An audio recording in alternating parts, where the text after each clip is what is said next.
And as we stand in the the doorway of the bar, we look in, and all these young girls are standing there making like a tunnel, and they all lift up their tops, so they're all bare-breasted. And we're supposed to go down and go, 6 out of 10, 3 out of 10. Walking down, squeezing them and pushing them and touching them and flipping them and flicking them.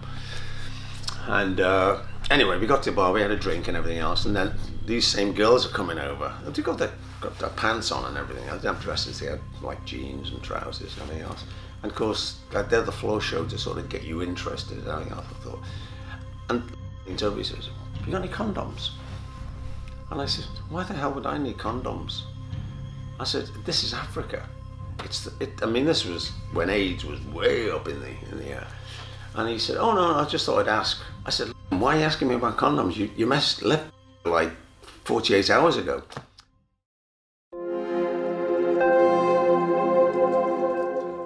Well, look at that woman who came up to me in Kenya. I mean, she came over to me 3 times, and me and the dog were discussing what we'd just done. We were doing a job. And she came over, she said, "Would you like to dance?" I said, "I'd love to, but could you just give us 15 minutes? Blah, blah, blah, blah, blah." And then she turned around and she goes, "What's a girl got to do ready to get fucked by you?" I went, "Ask me." And she did. And I said, "Well, could you go over there? I'm still finishing off with what I was going to do." And I looked at each other and went, "Did I just hear what she just said?" And after that, she came over. We went skinny dipping in the pool, both of us naked, swimming up and down in the pool. The place was full of people. And I'm swimming down the pool, I'm thinking, how did this happen? How do you see religion controlling women? I mean, 3 of the women who were around the table one night were all CEOs of large corporations, and one ran Sick Kids Hospital in Toronto. You know, and they're only young women, they're in mid-40s, you know, but they're very professional women. So, you know, you're thinking how that, and then you go to Afghanistan or you go to Africa, and the woman she's a chattel. I mean, there's no, you know, and everyone thinks it's because, you know, men in these countries are pedophiles. If you can get a 13-year-old wife in some of these countries, it's great, because you can wear her out over 10 years and then she'll die having given you 9 kids. Because they don't care about them. Because if she dies, you go get a goat and you go and buy another one. And that's how they do it. But we can't criticize them for doing that, because that's their way of life. You know, and women get born, and same way they get born in first world countries, and then they're trained. You know, the other women, the other wives, you know, they resent the young girl coming in as a young wife because she gets all the attention, and of course they're all worn out because they pumped out so many kids and got up and gone and got the water and the firewood and everything else. And you know, I've been sitting there looking at a woman thinking, how you can't tell her age, because they are worn out. You know, they've got eyes and they don't even have bags under their eyes. They just sit there and there's no life, there's no spark. You know, and of course you don't talk to them.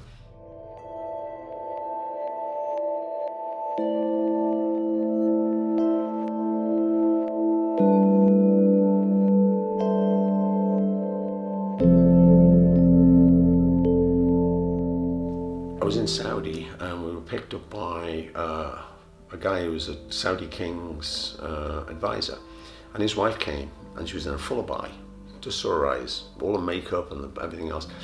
Do you know what I noticed? Because I'm a dirty old man.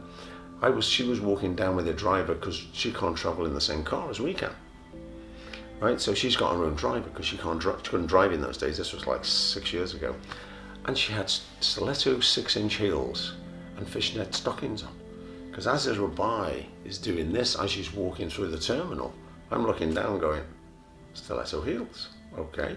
And then as she moves faster, the rabbi is starting to swish backwards and forwards, and she had fishnet stockings on. So we then go back to his place, and this is 2 o'clock in the morning, to have something to eat. And she comes in with a 16-inch mini skirt on, world's biggest boobs, in this tight blouse. And it was the same eyes, but we didn't see the rest of it. And she was wearing all that stuff underneath.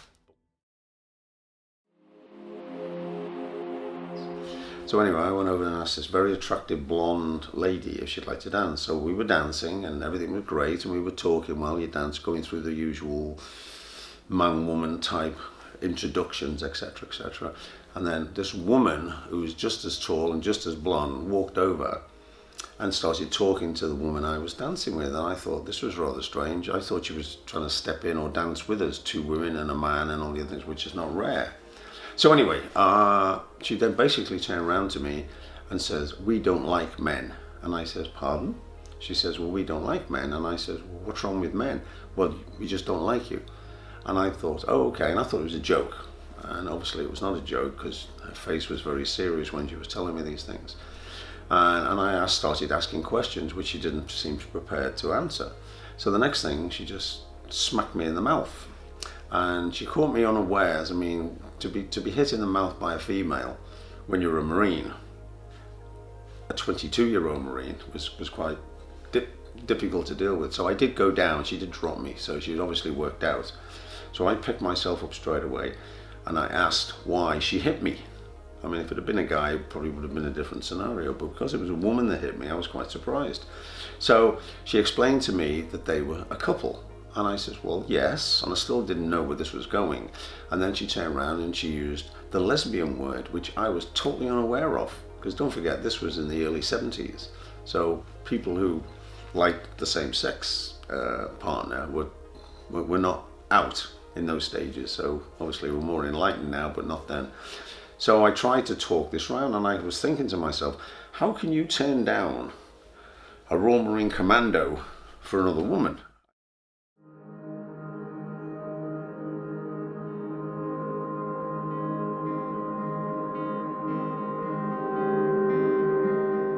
Sitting there, and someone goes around the back. My hair's very long because I couldn't have my hair cut short in case I failed. So I'm sort of sitting on the stool looking like this, and there's this woman with long black hair. She says, "Are you okay?" And I thought, I'm not supposed to speak to this woman, you know. I'm sort of sitting there like this, and she says, "You okay?" She says, "It's treating you terribly." And then I suddenly go, "Oh, all right, here we are. I've come back to earth again, so I know exactly what's happening." So we sit there and she talks, and then I want to know what she's wearing. Right? So I'm sitting on a stool looking up at her, and she's looking down on me. It's a psychological thing. And there's this table, and I'm going,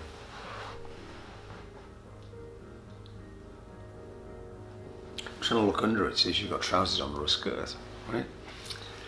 So anyway, she's interrogating me, and I'm saying nothing, because I never said anything. I mean, you know, you either I can't answer that question. You never talk, obviously. But what surprised me, she had lavender water or that stuff with some women put. It wasn't perfume, but it was a different smell, and we were in a very sterile area. And she got me to say one word. Do you know what that one word was? Yes.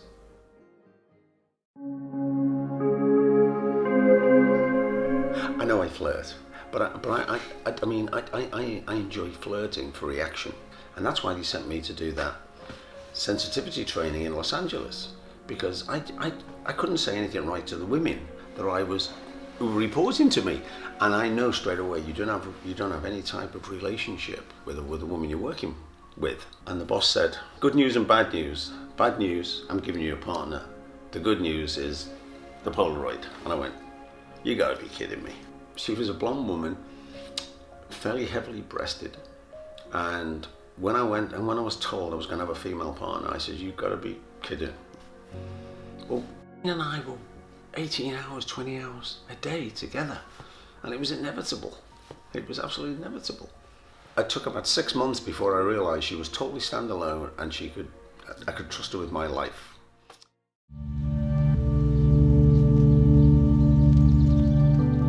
When I got home, I tried to make as much noise as I could, so my wife then at the time knew that it was me over there.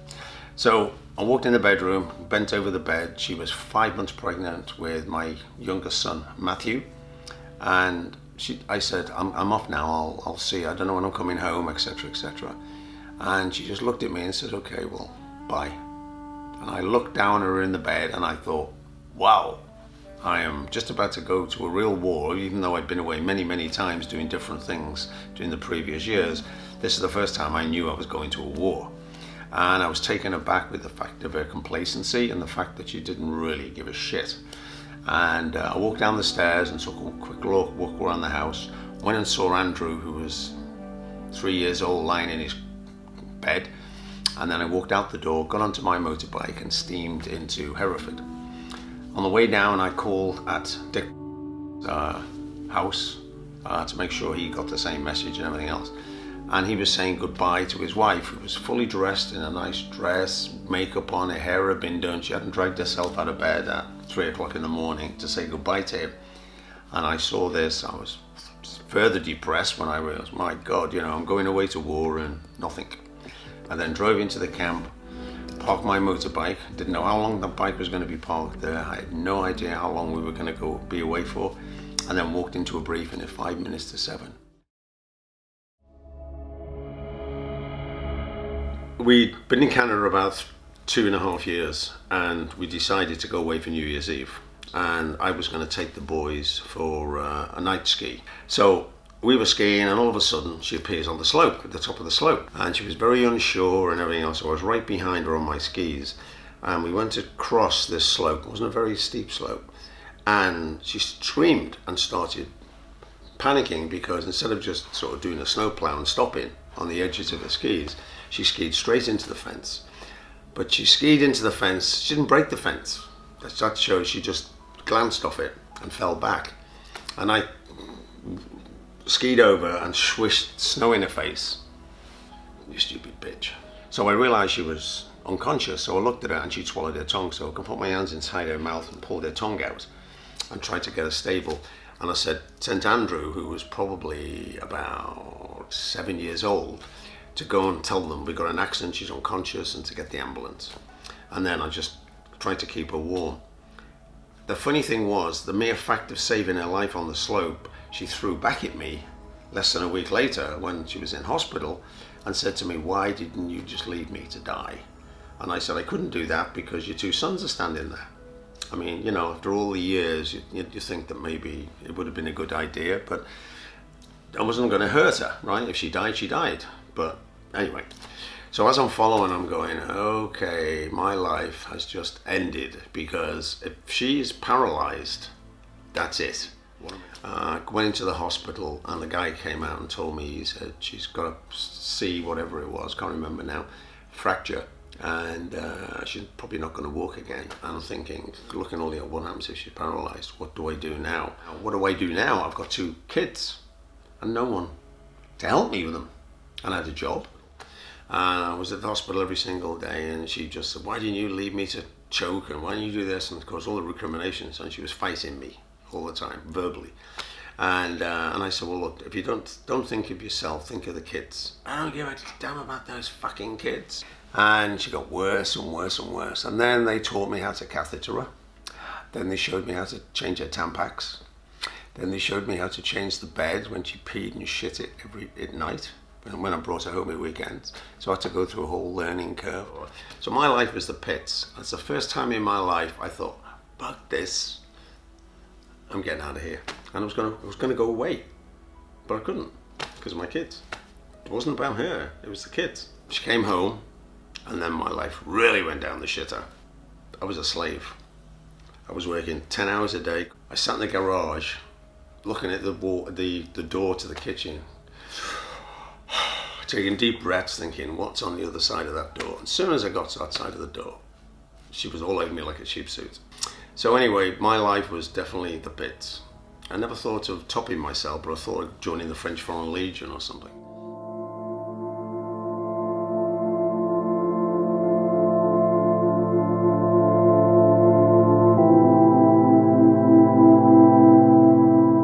It was my parents' 60th wedding anniversary, and I just had a shower, in the walk-in shower, so she could get in a wheelchair. So I'm coming out and I go grabbing for the towel to dry myself. I don't know whether you can still see them. You used to be able to see them. She scratched straight to the bone, both. She went like that, straight down, and my blood was pouring out of my wrists. Sorry, out of my arms. Next thing, she hits me in the face with a reacher. a metal reacher, and she cracked my jaw and cracked my cheekbone, and my lips exploded. Went to the hospital. Of course, it was a clear assault. I couldn't have done what I had to myself, so they wanted to know who'd hit me, and I was not going to say, oh, my wife hit me and she's in a wheelchair. She turned around to me and she said, I phoned a lawyer, I want you at the house. I said, where am I going to live?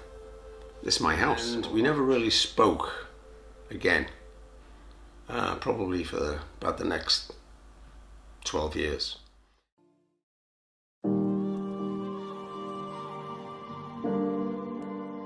Once I had prostate cancer, they gave me medication and it took away my libido. So we went back to see the doctor, Carol and I, because she came to all my appointments after when I got sick. And, you know, I tell the doctor this, I says, you know, my libido is gone. And he says, well, this medication does that. I said, okay, what if I stop the medication? You'll probably die of prostate cancer. So Caroline's sitting there, turned around and says, well, I'd sooner have him here and no sex than have sex and he dies in 2 years' time. So what did that mean? Now she was approaching menopause, so a lot of that would have been the menopause issue. But what she was saying is, I don't care about sex as long as you're okay. Now, but I'm a man, and my DNA, until I can stop doing it, is sex, and I can't stop that. And I can't stop it, but medication stopped it. So then you were with the dilemma. I mean, what do?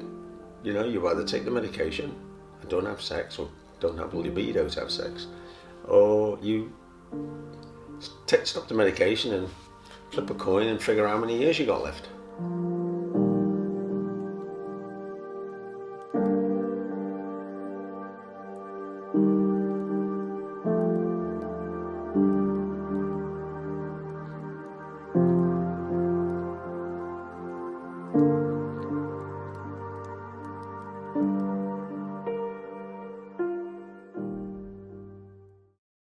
What would you describe as happiness?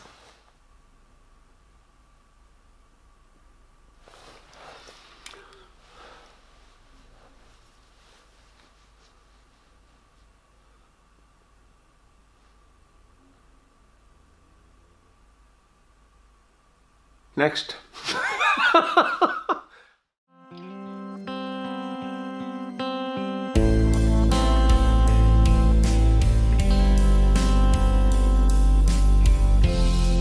Sure you wanna do this? Do you have the fight left? Do you think it will be worth it? Aren't you sick of feeling frightened? You could lock the window, close down your accounts, up your citation pram to 30 minutes.